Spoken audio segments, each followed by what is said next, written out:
लोक जनशक्ति पार्टी रामविलास ने औपचारिक रूप से ये घोषणा कर दी है कि साल 2025 का विधानसभा चुनाव नीतीश कुमार की अगुवाई में ही लड़ा जाएगा। पार्टी के प्रदेश अध्यक्ष राजू तिवारी ने हाजीपुर में पत्रकारों से बातचीत करते हुए कहा है कि अब किसी भी तरह का भ्रम या असमंजस की स्थिति नहीं बननी चाहिए। उनके अनुसार 2020 के चुनाव और उस समय के हालात अब बीते जमाने की बात हो गए। इस बार गठबंधन को पूरी मजबूती के साथ मैदान में उतारा जाएगा और नीतीश कुमार को एक बार फिर से बिहार का मुख्यमंत्री बनाने के लिए हर संभव प्रयास किया जाएगा, ऐसा उनका कहना है। राजू तिवारी ने यह भी साफ किया है कि इस बार एनडीए के भीतर सीटों की बंटवारों को लेकर के कोई टकराव सामने नहीं आएगा। उनका दावा है कि अगले 4 दिनों में सीट बंटवारे की तस्वीर पूरी तरीके से साफ हो जाएगी और गठबंधन के सभी दल एक मत होकर के आगे बढ़ेंगे। उन्होंने विश्वास जताया है कि नीतीश कुमार के नेतृत्व में चुनाव लड़ना एनडीए के लिए फायदेमंद साबित होगा और इसका असर सीधे मतदाताओं पर दिखाई भी देगा।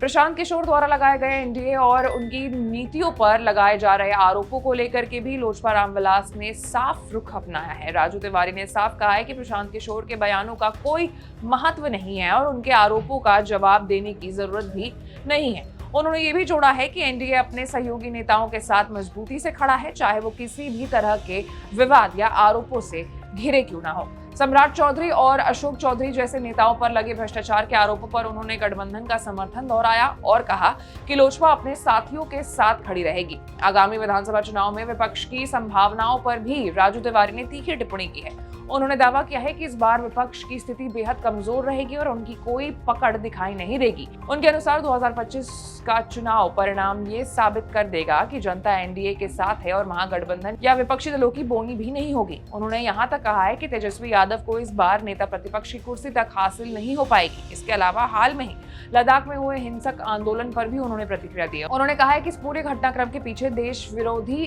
ताकतों का हाथ है और कुछ राजनीतिक दल इन ताकतों के साथ मिलकर के अशांति फैलाने की साजिश कर रहे हैं। उनका मानना है कि ऐसी कोशिशें न केवल क्षेत्र में शांति व्यवस्था को बिगाड़ती हैं, बल्कि देश की एकता और अखंडता के लिए भी खतरा पैदा कर सकती है। कुल मिलाकर के लोजपा ने यह साफ कर दिया है कि साल 2025 का विधानसभा चुनाव एनडीए पूरी एकजुटता के साथ और नीतीश कुमार के नेतृत्व में ही लड़ेगा। पार्टी का दावा है कि जनता इस बार भी विकास और स्थिरता को चुनेगी और नीतीश कुमार के नेतृत्व को मजबूत जनादेश देगी। एबीपी गंगा, खबर आपकी, जुबान आपकी।